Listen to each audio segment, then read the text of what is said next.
Universidad Católica de Chile, Televisión, presenta la entrevista de Raquel Correa.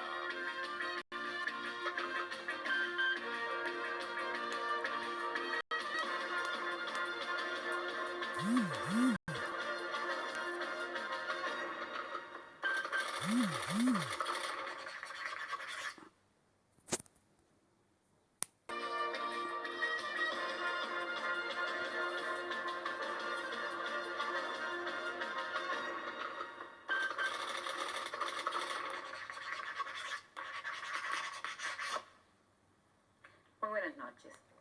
Unos dicen que él es el general Ballerino del gobierno de Elwin. Otros lo llaman el cerebro. Otros dicen que es el hombre detrás del trono. ¿Cómo prefiere Edgardo Benninger, secretario general de la presidencia, que ser llamado? Edgardo Benninger, una persona que está en la Comisión de Servicio Público, muy comprometido con el gobierno del presidente Elwin. Pero muchos lo ven como ministro, como un supraministro, y muy en la sombra. Mucha gente me ha comentado hoy día, este es el ministro que menos habla. No, efectivamente, yo hablo poco porque mi función no corresponde a la de expresar alguna vocería, ni la vocería global del gobierno, que es del secretario general del gobierno, Enrique Correa, que lo hace espléndidamente, ni tampoco las vocerías sectoriales, porque no tengo ninguna responsabilidad sectorial. ¿Tampoco le gusta la vocinglería?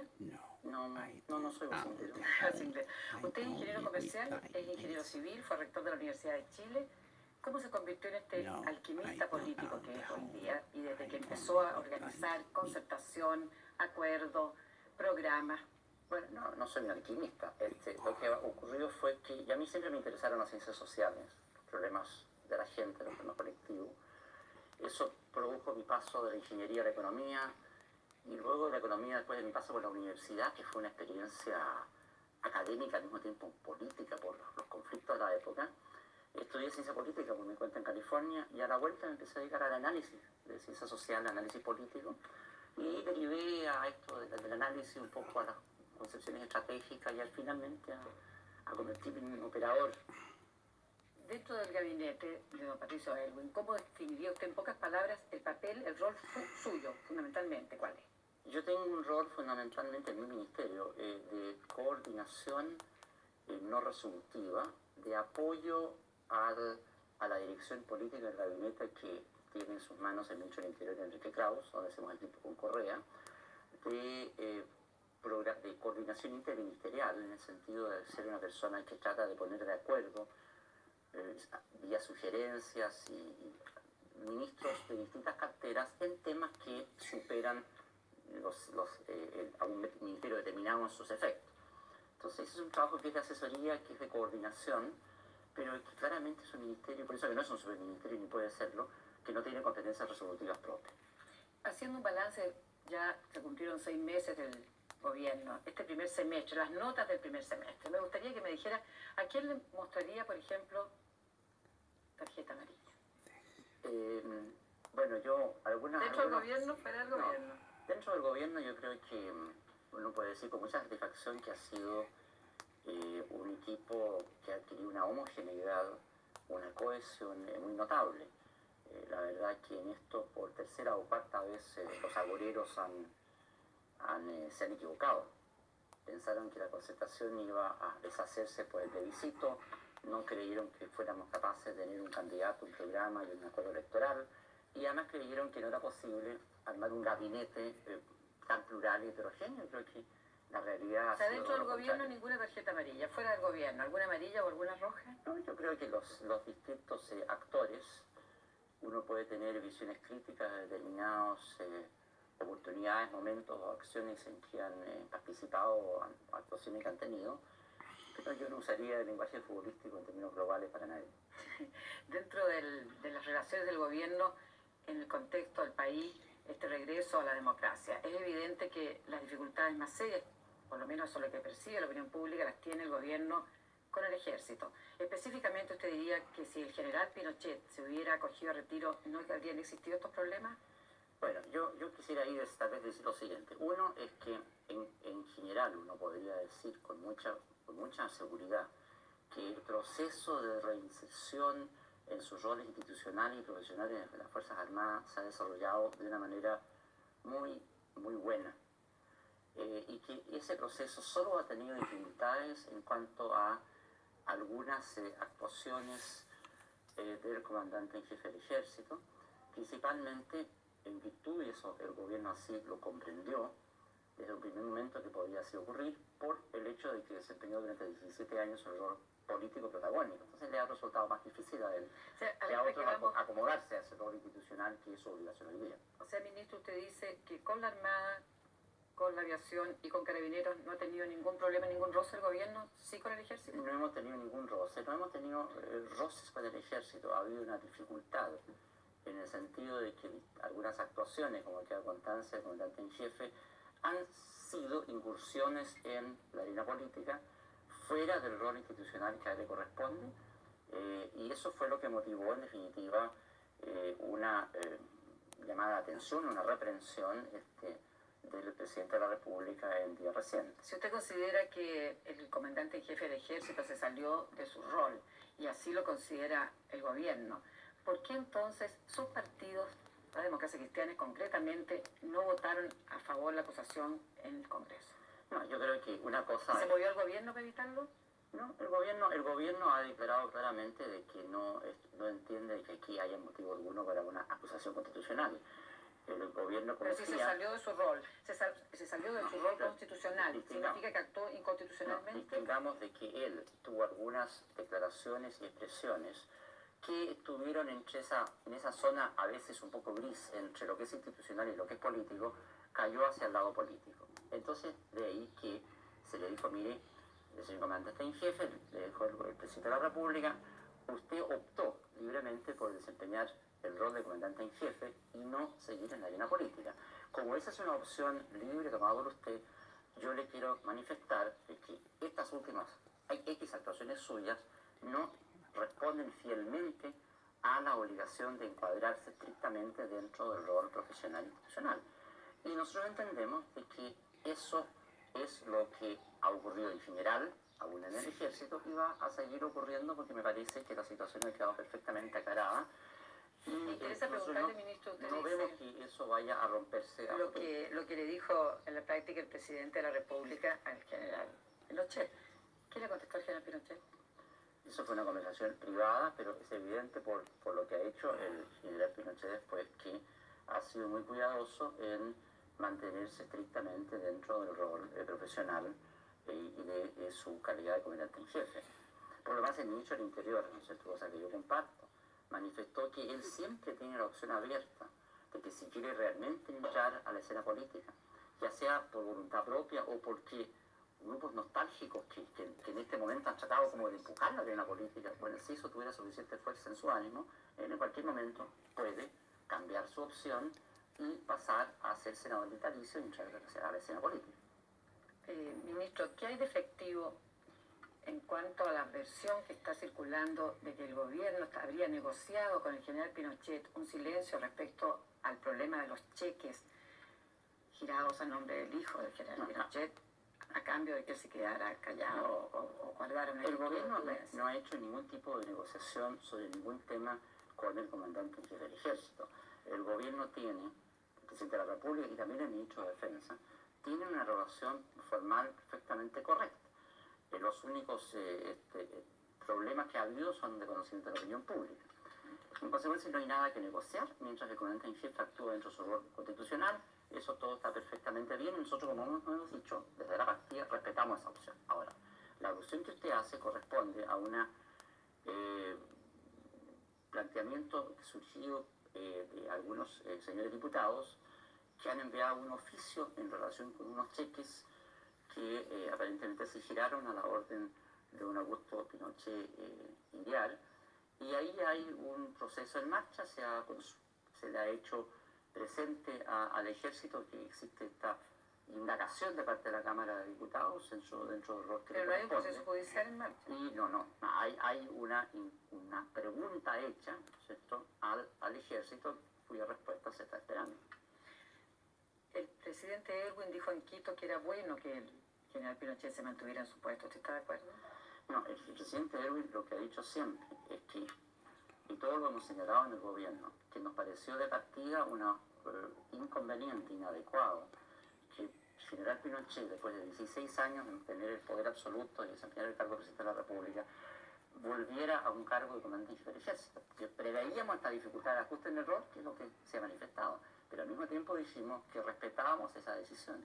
Y es en ese sentido que el presidente Herrera ha vuelto a reiterar que él respete esa opción, porque nosotros constitucionalmente estamos comprometidos a así orar.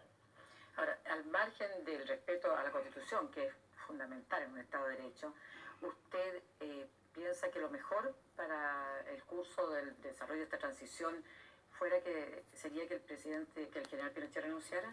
Mire, como esa es una opción que es enteramente voluntad de él, nosotros no nos ponemos en ninguna hipótesis distinta. Pero usted tiene una postura personal frente al tema, y usted la ha dicho. Por ejemplo, yo tengo aquí una frase suya pronunciada en enero de este año, en una entrevista que yo misma le hice en el diario El Mercurio. Dijo, en términos de criterio político, no es bueno para el país ni las Fuerzas Armadas que permanezcan en servicio activo.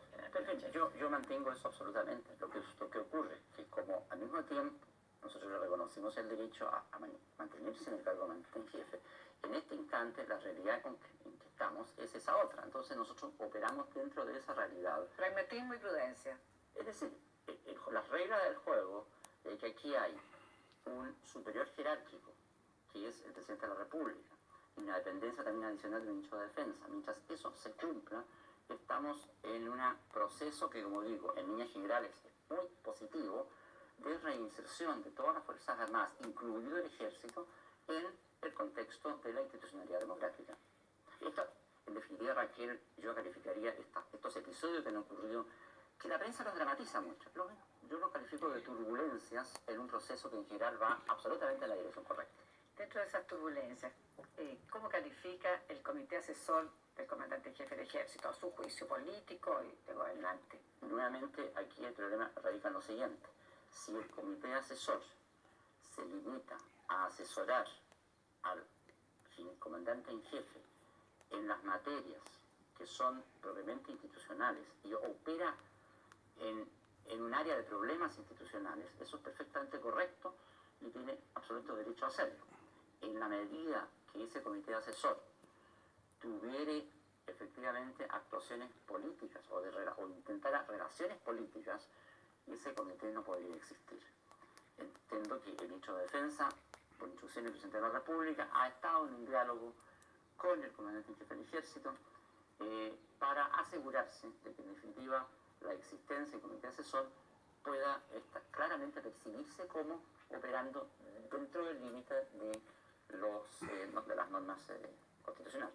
Ahora, en esta área de la política y de lo institucional, algunos voceros, específicamente el vicepresidente de la Democracia Cristiana, general Arreaga, hace unos días, planteó la hipótesis de que el general Pinochet estuviera dispuesto, o algunos sectores nostálgicos de la derecha, usted mismo acaba de repetir más o menos esa terminología, estuviesen lanzando su candidatura o apoyando al general Pinochet como para que fuera el sucesor de Elwin, que volviera a la moneda el año 94. ¿Usted cree que esa hipótesis es posible, que eso es lo que están tratando de hacer algunos sectores? No lo sé, no sé si simplemente son sectores que están relevando una figura política en función de sus propios que son, como digo, un poco de nostalgia del pasado. Si quieren empujar al general Pinochet a tomar una decisión de retirarse de la comandancia en jefe del Ejército y entrar derechamente a la arena política para competir por el liderato político futuro, esas son opciones que son, como digo, un poco de nostalgia del pasado. Si quieren empujar al general Pinochet a tomar una decisión de retirarse de la comandancia en jefe del Ejército y entrar derechamente a la arena política para competir por el liderato político futuro, esas son opciones o alternativas que yo no me pronuncio sobre cuál es la que efectivamente predomina. Lo que nosotros comprobamos es que mientras el general Pinochet sea comandante en jefe del Ejército, él no tiene ningún rol, ningún destino político. Y realmente los grupos que tienen él una opción política de futuro debieran también abstenerse de alguna manera tratar de empujarlo a declaraciones políticas, porque lo están induciendo, en la medida que eso ocurra, a tomar actitudes que van más allá de su rol. ¿A qué sector político específicamente o a qué sectores políticos usted señalaría como los que están induciendo al general Pinochet a actuar más allá de su rol? Bueno, claramente uno ve que hay sectores que no han desempeñado ese papel, como es el caso de Renovación Nacional. Ha habido algunas acciones o por lo menos declaraciones públicas de dirigentes de la UDI que ciertamente se aproxima mucho más a esta visión de la figura política que aún vigente. De manera que no puedo yo tampoco entender que esto sea una acción deliberada de un partido. Yo lo veo más bien como acciones relativamente descoordinadas de personas. Usted, al general Pinochet, para terminar ese capítulo, lo sitúa como una figura política del pasado, del presente, del futuro. Más de alguna de esas alternativas también es posible. No, yo claramente, para mí, el general Pinochet es una figura política del pasado, cuya actuación será juzgada por la historia. Es un comandante en jefe del presente y creo que eso es de lo que yo estimo como probable el término de la carrera pública de Pinochet. O sea, un político sin futuro. Yo no, O un militar sin yo no le veo futuro político. Yo no le veo futuro político.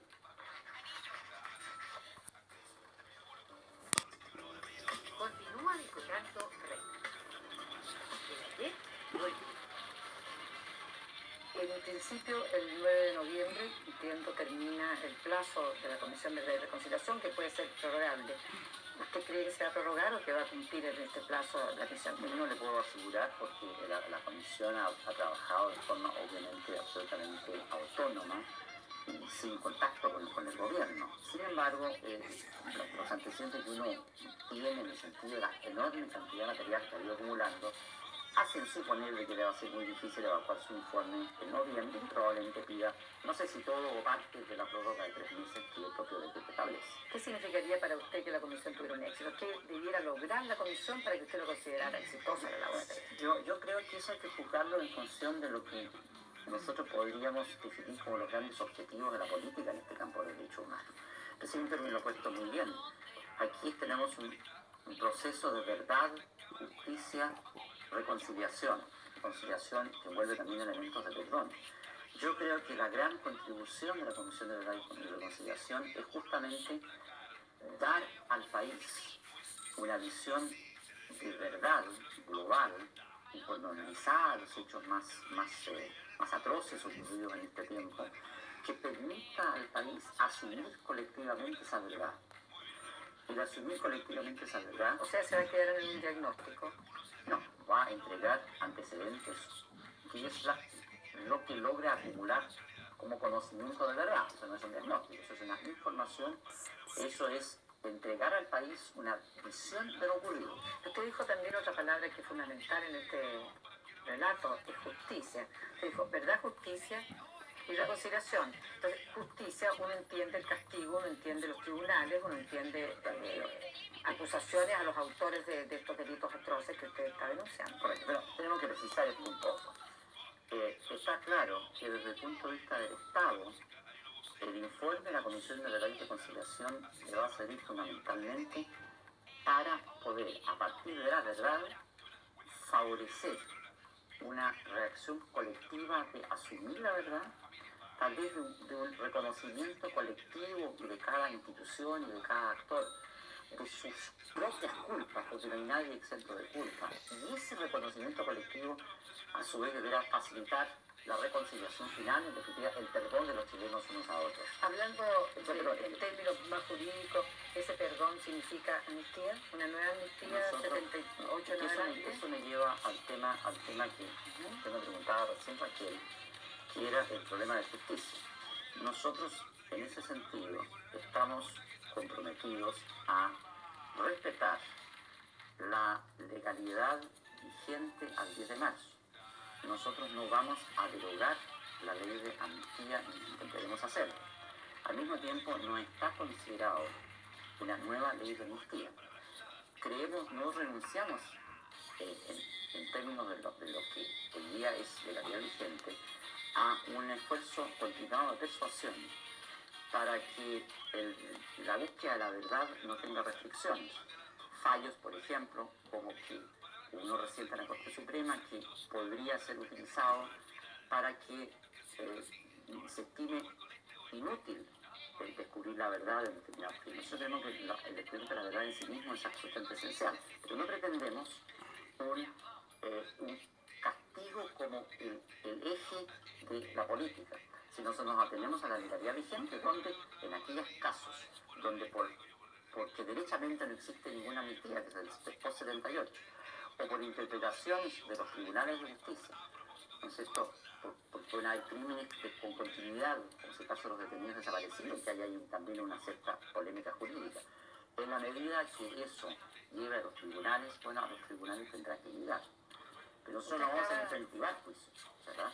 Claro. Tampoco nos negamos a considerar la posibilidad de que en el contexto de las discusiones que se están teniendo en este momento en el Congreso, así como me parece esencial llegar a penas razonables frente a los grandes delitos terroristas o violencia política a futuro, de cautelar debidamente los derechos de la persona de forma permanente, de tomar como efecto de reconciliación el que los llamados presos políticos pueden en general salir a la más pronta libertad porque ya han sido condenados, delitos de sangre? han sido condenados, no van a salir en libertad, ¿cierto? No van a ser eximidos de toda culpa los víctimas de hechos de sangre, eso está bastante, los autores de hechos de sangre, eso está bastante claro en las normas que se están discutiendo, pero que quería añadir que nosotros no nos oponemos a la idea que se estuvo viendo en la Cámara, Que se llamó el acuerdo marco, la ley de cumplido. que en ese momento se llamó acuerdo marco, de que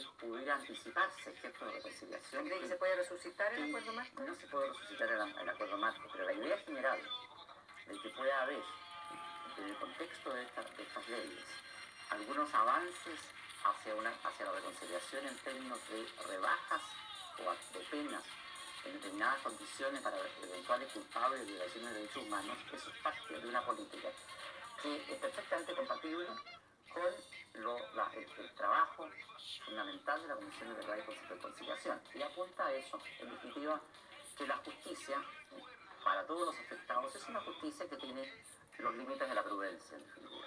Ministro, usted delante pasó su aviso con el balance sonriente de los 6 meses de gobierno. Yo leía un juicio hecho por el presidente de la UDI, Julio Gibbon, quien dijo que el gobierno ha sido mediocre en el campo económico y débil en lo político. Fundamenta la mediocridad en lo económico en los problemas del ajuste, en aumentos de desempleo, aumento de las tasas de interés, la baja del crecimiento, que es notable, la inflación, que era el objetivo que se perseguía, que no se ha logrado, que este mes se está presumiendo incluso para septiembre sobre un 4% de inflación. Entonces, eso en cuanto a lo económico. Si quieres hacer cargo de lo económico brevemente, pues pasamos a la parte política, en cuanto a que ha sido débil políticamente. Con mucho gusto. La verdad es que el desarrollo de la economía en el año 90 ha sido un proceso que tuvo como punto de partida lo que se ha llamado el sobrecalentamiento de la economía en el año 89, que terminó en el último trimestre del año pasado con un descontrol total de la política monetaria, con un nivel de importaciones de alrededor de crecimiento del orden de un 30% en el año. Un conjunto de medidas en ese momento muy populistas del gobierno pasado, vinculados al financiamiento y, digamos, a la plataforma electoral del candidato continuista de ese momento. Pero el país creció un 10% finalmente. El país creció un 10%. Y este año absolutamente, un 0, absolutamente no. Seguramente va a ser del 1,5 y 2%. Pero el crecimiento del 10% es insostenible porque se hizo sobre la base de esta expansión irresponsable, monetaria e incluso fiscal. Nosotros nos encontramos con un ajuste iniciado antes que el gobierno se hiciera cargo el 11 de marzo. Como hay constancia pública, el ajuste ha logrado controlar el brote inflacionario y estaríamos en este momento en perfectas condiciones si no fuera por la crisis del Golfo Pérsico, que evidentemente es un problema. Problema que sin embargo al país lo encuentra, porque hemos respetado la confianza de la gente, la encuentra en buen pie, porque resulta que este periodo que algunos críticos califican de mediocre ha coincidido con una explosión de inversión, con decisiones muy fuertes de inversión, un aumento espectacular que se sigue manteniendo de exportaciones, y en consecuencia está claro de que el gobierno lo que se ha ganado es una imagen de seriedad y no de otra manera se explica. Si la semana pasada, de hace 3 o 4 días atrás, se logró en tiempo récord una renegociación de la deuda externa con los bancos, ¿no es cierto?, en Estados Unidos, que significan un alivio muy importante y en una negociación, como digo, muy rápida. Si no fuera por el excelente pie y la excelente opinión que los que dirigen la economía chilena en este momento y la política que va adelante durante este año, si no fuera por la excelente opinión que se tiene, eso habría sido absolutamente imposible y tampoco se habría materializado la inversión. Yo no quiero que nos quede fuera el último calificativo, que era débil en lo político, fundamentado especialmente en la actitud del gobierno con los terroristas. Y estos días toman más un nuevo interés cuando se conoce la presencia y la intervención de jóvenes estudiantes secundarios participando en movimientos juveniles revolucionarios. Bueno, porque ha sido débil en el terrorista. Y estos días toman más un nuevo interés cuando se conoce la presencia y la intervención de jóvenes estudiantes secundarios participando en movimientos juveniles revolucionarios.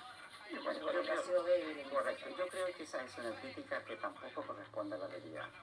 A mí me parece absolutamente obvio para todos que el gobierno ha manifestado y ha actuado con un compromiso muy serio con la mantención del orden público y el combate a la violencia política. Ha habido un respaldo absolutamente 100% al cuerpo de carabineros, un esfuerzo por reforzar el servicio de investigaciones, se ha aumentado la dotación de carabineros, se les ha aumentado medios y en definitiva hay, como digo, un compromiso muy fuerte con el orden público, que además se traduce en que nosotros no hemos aceptado conductas extralegales, como tomas y otras cosas que, sin recurrir, como sucedió en los años anteriores, a represión exagerada o excesiva, se ha logrado contener.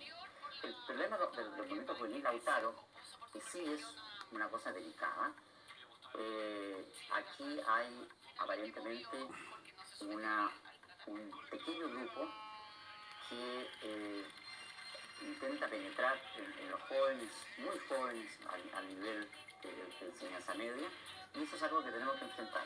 En parte por la vía represiva, en parte por la vía educativa, en parte por la vía de abrirle oportunidades a los jóvenes, de manera de hacerle frente de una manera integral. Le agradezco mucho, ministro, su presencia en mi programa y con ustedes la próxima semana con otro personaje de actualidad. Muchas gracias. Universidad Católica de Chile Televisión presentó la entrevista de